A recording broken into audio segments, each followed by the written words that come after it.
Good afternoon, students. This class focuses on the storyline of the play or the Power Politics in Taladanda written by Girish Karnad. The center of focus in the play is Basavanna and his Sharana movement.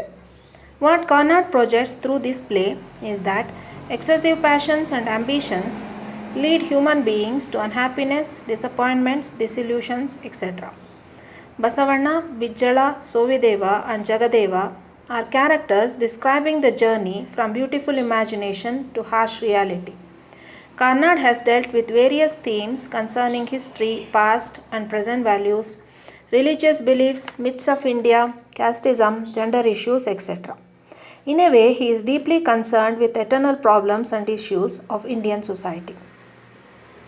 To begin with, let us understand the storyline in detail. Bijjala loves his son Sovideva but detests his unprincely behavior. So he does not favor him by giving him any honor or status. Naturally, Sovideva hates this kind of treatment that he receives from his father, and he also hates his father's relationship with Basavanna, the king's treasurer. Therefore, Sovideva waits for an opportunity to make Basavanna unpopular and thus win his father's favor. He wants a few nods of affection from the king. He plans to enter the royal treasury in order to steal the coffers of the treasury when Basavanna is away and then accuse Basavanna of spending royal revenues on Sharanas. Trade and commerce had come pouring into Kalyana from every corner of the kingdom. The city was bursting with affluence. The Sharanas were the backbone of the economy of the state. Thus Bijjala felt grateful to Basavanna and his men. But Sovideva was not happy with all this progress. On the contrary, he disliked Basavanna and his philosophy.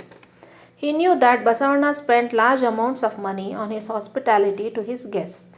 So he suspected that Basavanna had stolen money from the royal treasury.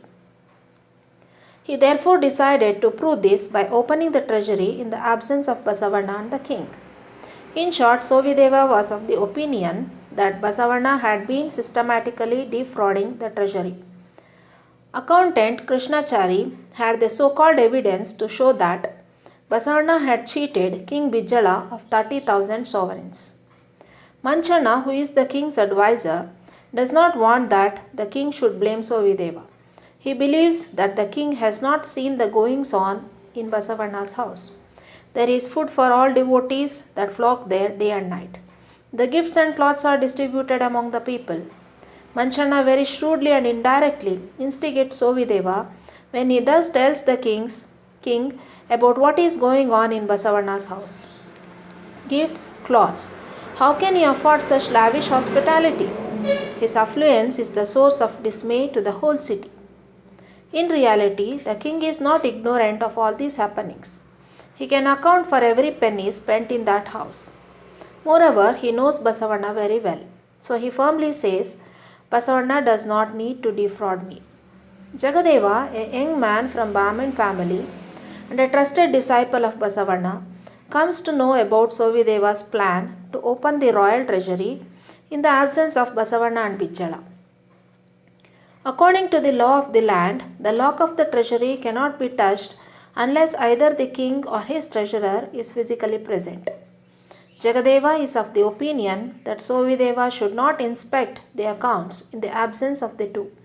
In order to prevent Sovideva from tampering with the treasury, Jagadeva decides to gather thousands of Sharanas.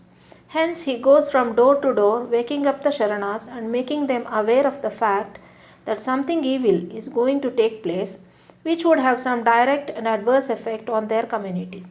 They surround the treasury to make sure that no conspiracy is hatched up to malign Basavanna.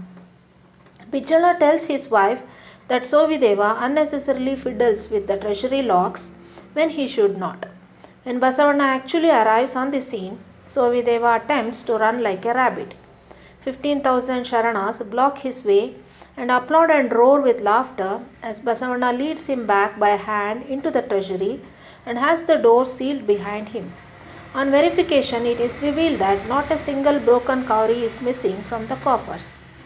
Bijjala declares that Basavanna has been honest, that is why he continues to be the king's treasurer. People consider it miraculous because the treasury is intact. Bijala scolds Sovideva severely for his wicked plan of trapping Basavanna, an innocent treasurer. Sovideva feels deeply frustrated, humiliated, and hurt. He therefore decides to avenge this on his father and Basavanna. Basavanna is obstinate but not treacherous.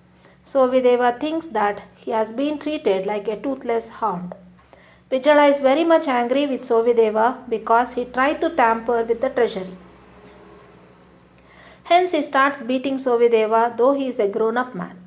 Bijala asks him to go away from the palace. Basavanna wants to hand over the treasury keys to the king and quit the post. He offers the king the bunch of keys to the treasury. No doubt, Bijala is very much reluctant to accept Basavanna's resignation. Basavanna appreciates the fact that King Bijala was kind enough to entrust the keys to him. But the keys feel heavy now for Basavanna. So, Basavanna implores the king to relieve him of the weight of the keys. Basavanna tells the king that he works in the treasury not for the king's pleasure, but for seeing to it that the wealth in the treasury is safeguarded, preserved, and utilized properly, as he thinks that the wealth belongs to the people of the kingdom. As a guardian of the people, the king has a right to transact from out of the treasury, but no other member of the royal family has any right to have an access to it. The king is willing to bring Sovideva there, bound and gagged, and make him roll at Basavanna's feet. But Basavanna does not want to attribute his resignation to Sovideva alone. According to Sovideva, his father King Bijala has encouraged the Sharanas. He believes that they have been bold, fearless, and impudent because of Bijala. He is the Yuvaraja of the Kalachurya dynasty, and the Sharanas have the insolence to make a fool of him at the treasury in front of the whole city. Hence, he wants to destroy the Sharanas. He says, I shall bury them alive, hack them to pieces, and feed them to my hounds. He doesn't want to put up with them anymore. On the contrary, he prepares to get into a fight with the Sharanas. The Brahmins were already infuriated after the intercaste wedding performed due to the support and blessings of King Bijala. Damodara Bhatta, the queen's priest, and Manchana, an advisor to the king, devise their plan of abducting the king himself. They execute it very cunningly. First, Damodara Bhatta pulls intoxicated Sovideva from the courtesan's chamber. Then he asks him to sit on a chair, pours cold water on his head, slaps him hard, and brings him back to his senses. Damodara Bhatta behaves as if a demon has got into him. Later on, he slaps Sovideva repeatedly on his cheeks and tells him about the intercaste marriage and how the whole city is about to go into flames on this issue. Moreover, he gradually sensitizes him to the Varnashrama Dharma. Damodara Bhatta's conspiracy begins with persuading Sovideva to rise in revolt against his father because the king has failed to stop the intercaste marriage. It is the time of dawn.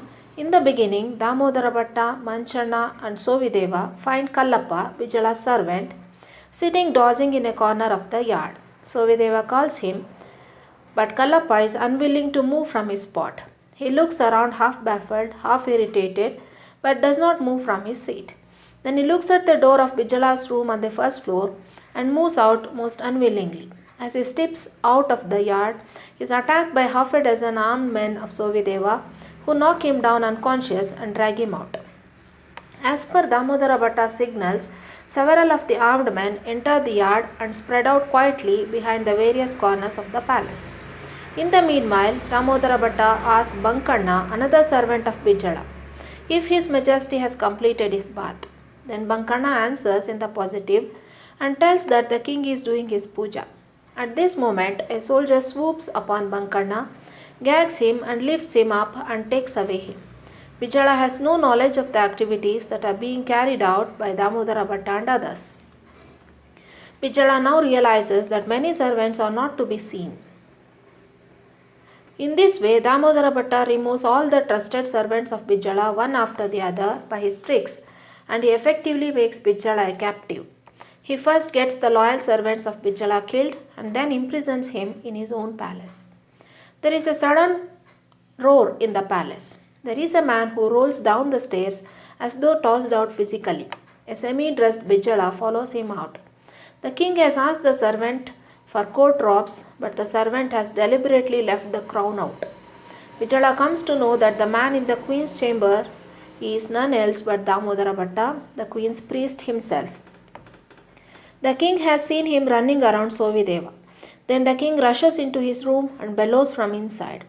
Bijala soon realizes that it is a bloody treachery. Hence he runs out in order to find out if somebody can help him. Moreover, Bijala's sword has been taken away by somebody. Later on, Bijala rushes down into the yard and runs to the main door and pushes it. But he further realizes that it has been locked from outside by Damodara Bhatta and his men. Later on, he bangs on the door and looks through the window. Within no time, he is surrounded by the infantry. Naturally, he understands that it is the cause of treason. He realizes that his son has deceived him with the help of Damodara Bhatta and Manchana. It seems that Bijala has been careful about the external enemy but is unaware of the enemy inside the palace. With the support of the upper caste, Sovideva usurps his own father's throne. The short king understands that he has lost his royal powers and finds himself a prisoner in his own palace.